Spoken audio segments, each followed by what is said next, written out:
Hello, welcome to my Woodland Brutality 2022 Day 1 match video. I am mauserdude. I shot in the Cold War division with my FN FAL G1 and my CZ75. I also used a mix of period web gear, mag pouches, and some 80s Alice stuff. I started on stage 1, which was called Humvee Escape. This stage was shot from inside a Humvee as it was moving. You start off in the back about 50 yards away from a mini IPSC, and you had to get 5 shots. You could take as many shots as you wanted, but the goal was to get 5 shots on the plate as the Humvee moved through the first section. So, you see here, I decided that sitting was the best bet. I'm not entirely sure that was true, but that's what I did. And that blasting away, and I think I only got 1 or 2 hits. And you can see once you get to this point, it gets kind of bumpy, so it's almost impossible to get hits. But I kept blasting away. And then when it gets done the first section, you clear the rifle, you drop the mag, pull back the bolt, show clear. Then you draw your pistol, and you're essentially doing a drive-by on 6 pistol targets. For some reason, I decided to keep sitting down, and this was really awkward. I should have kneeled or something. And you get hit each of the 3 targets there.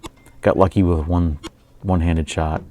Cleared the first bay relatively easily, and I don't know why I went single-handed there. That was dumb.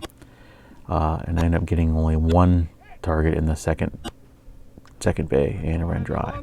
So you clear the pistol,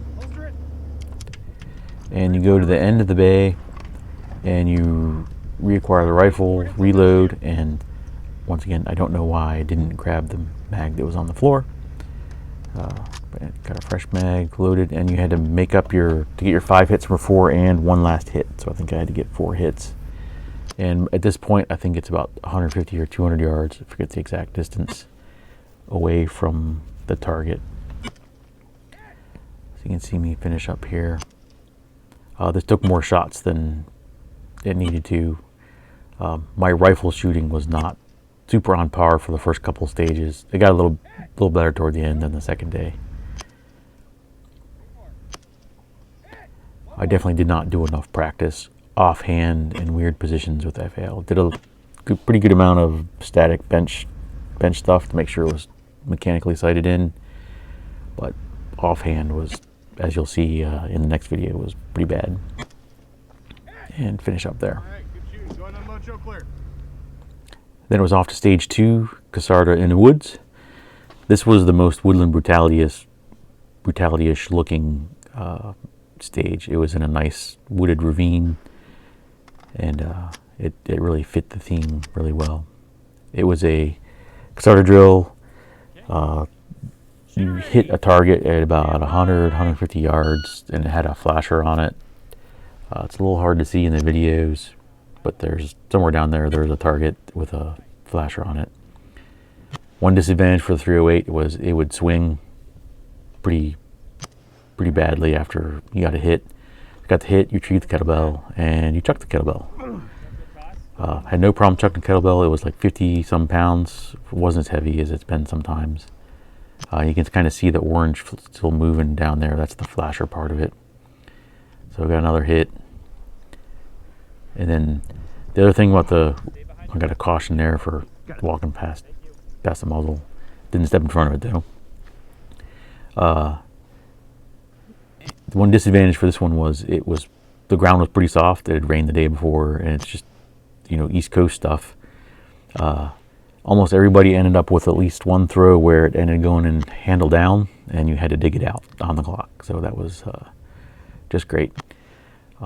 Here you can see my poor offhand shooting skills with that rifle. It weighs like 10 or 11 pounds. It's no good. And on top of getting tired as you chuck the kettlebell. And I think I was mildly distracted by my carry handle. Kept flipping over.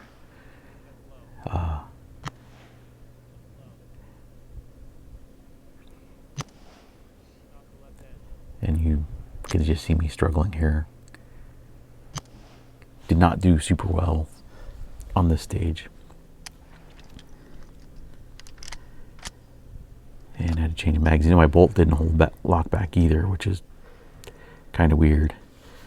I forgot to mention on stage 1, I came in 150th out of 185 or 86 shooters, I think. So that wasn't super good. And all the penalties in this match were 60 seconds. So the 2 pistol targets I missed was 60 seconds each. So that was 120 seconds of penalty. The Casarda drill was essentially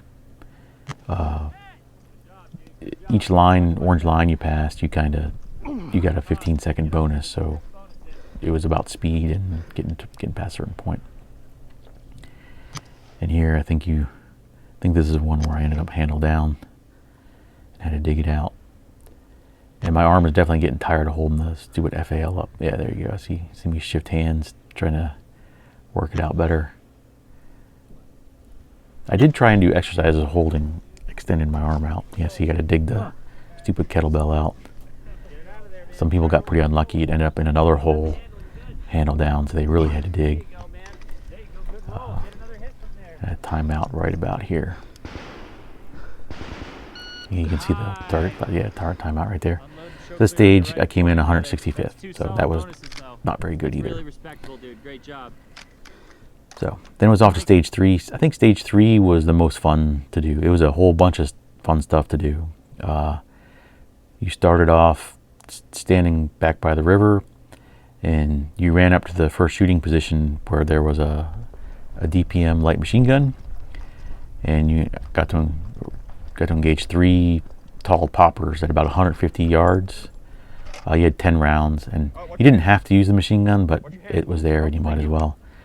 And I got, make sure you had a weird safety, and you had to keep your hand away from it's got a bottom eject and the reciprocating bolt handle on the bottom.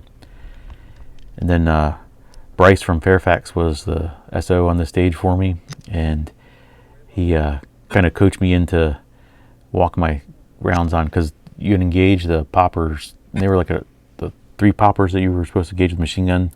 You knock them, if you didn't get them, you knock them all down with your rifle, and then there's 2 more 2 IPSCs at 350 yards, one along the tree line on the left and one out in the field. You had to hit 2. And Bryce was pretty good about walking me in, and you'll see me adjust my sights here to get him, because I didn't shoot at anything more than 100 yards as part of my training or prep for this, so I probably should have done that, because once I got my sights adjusted, it went much better. Got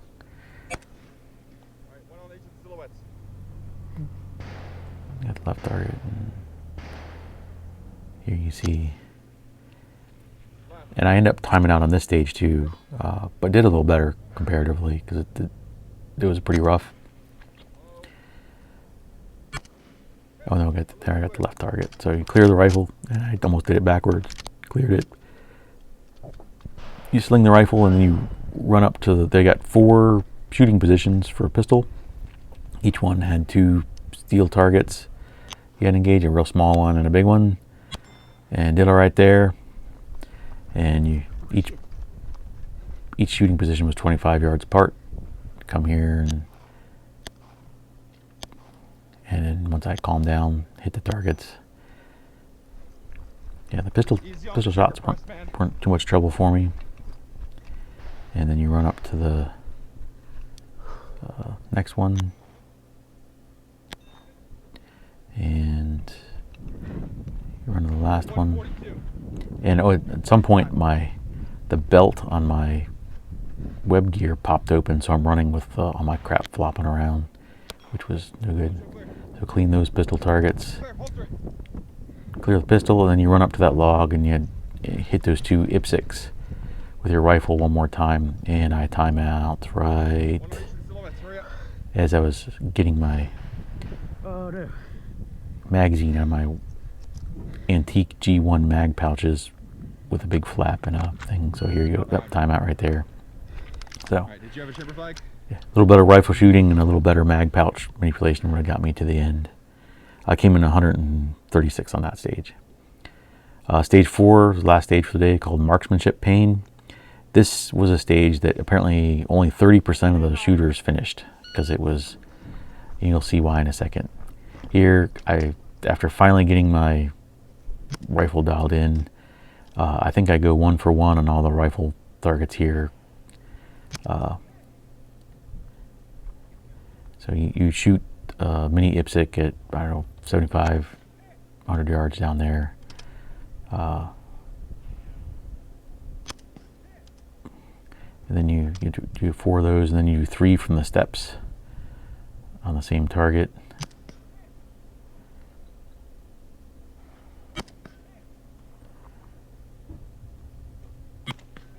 And then you ran into this barricade, and you had to spin a rifle spinner. And as I tried gaming it, changed mags. And this was the one really cool thing about shooting 308.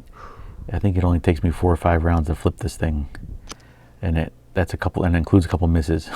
So I think it actually took 3 hits to flip, which was pretty awesome. So it flips over right there. 308 on that thing was fantastic. Some guys with 5.56, or a lot of guys with 5.56, struggled quite a bit. We had a couple M1 Grands on our squad, and they did it. I think one of them did it in 2 shots. So that was nice. I tried gaming a little bit and trying to flip the spinner with the pistol since I had a little momentum. But you'll notice that there are 3 things going on here with the spinner. One is it's a rifle spinner, and they think they degreased it, so there's no lubrication. And the other thing is, you'll notice you're at about a 30 or 40 degree angle, so you're not getting full oomph from 9mm like you normally would be in square on. And since you're at an angle, the paddles shift in 2 dimensions. Oh, and then, so I wouldn't get too severely penalized, you had to hit that same target with four hits from through the 4 ports, and 1 from the bottom port. So I after my failed first attempt at the spinner, I did that, and then I had to go back and get the fourth shot. The SO coached me there, yeah. And I'm glad I didn't have malfunction there, resting my slide on the top of that slot. But then I try and spin it again. Had plenty of time to spin it. It's just, oh, and the paddles are changing in 2 dimensions, not just up and down, but left and right as well. So it was extremely difficult. I watched a couple guys spin it from other squads. I think we only had 1 guy in our squad spin it, and it was, I think, luck.